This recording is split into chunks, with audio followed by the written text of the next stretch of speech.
নবীজি বলেন ইস্তানিবুস সাবআল মুবিকাত, তোমরা 7টা অপরাধ থেকে বেঁচে থাকবা। কয়টা অপরাধ? 7টা।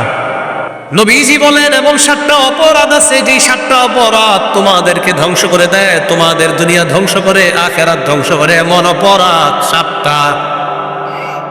1 নাম্বার শিরকু বিল্লাহ, আল্লাহর সাথে শিরিক করা। 2 নাম্বার সিহরু, জাদু করা, জাদুর মাধ্যমে কোনো একটা পরিবারকে ধ্বংস করে দেওয়া, কোনো মেয়ের বিবাহ আটকানো জাদুর মাধ্যমে, কুফরি কালামের মাধ্যমে।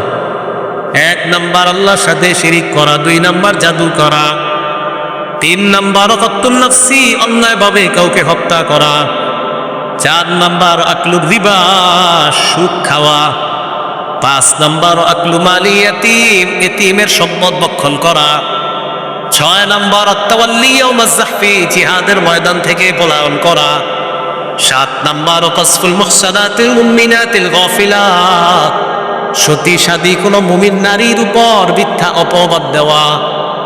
এই 7টা অপরাধ আপনার দুনিয়া নষ্ট করবে, আখিরাত নষ্ট করবে।